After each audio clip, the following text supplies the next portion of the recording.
I believe that how a mechanic or physical therapist thinks could help solve our social problems. How does a mechanic think? They open up the hood of the car. They know where everything is, what the starter does, what the ignition does, what the spark plugs do, how the engine goes kapakada, kapakada, kapakada, kapakada. They know how it works.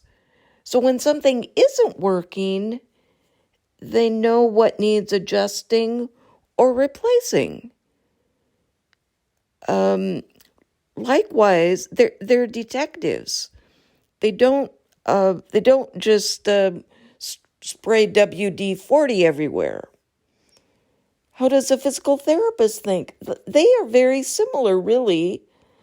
They understand anatomy and physiology, so that when you come in and say, "Oh, I can't bend over," they say, "What's going on? When did it start?" They know how backs work. They know how every muscle in your body works. So they know where to press to unkink that pain. Either where to press with acupuncture, or acupressure, or shiatsu, or what exercise to do that will stretch that muscle a different way so the problem can be resolved. Now, we expect results from these people. With our social problems, we're much more lenient and think that if we just slap some way of doing things off the shelf from some other time or some other situation, that things will somehow get better. This is a bit like what a doctor friend of mine calls cookbook doctoring, where you come in with a splitting headache, and the doctor says, take an aspirin and rest up, when in fact the doctor really needs to ask, when did it start?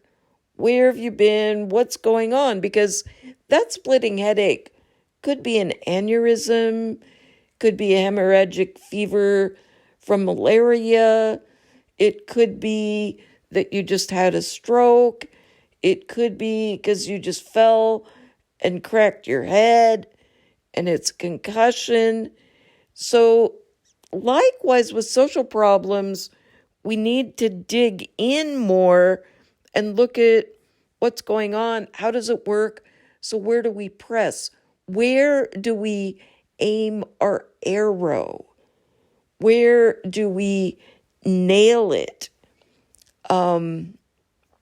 So the whole idea is also with human systems. Human systems in some ways are like an engine or a body, but also with human systems, we want to look at what we are building, not just what the problem is, but what is the solution.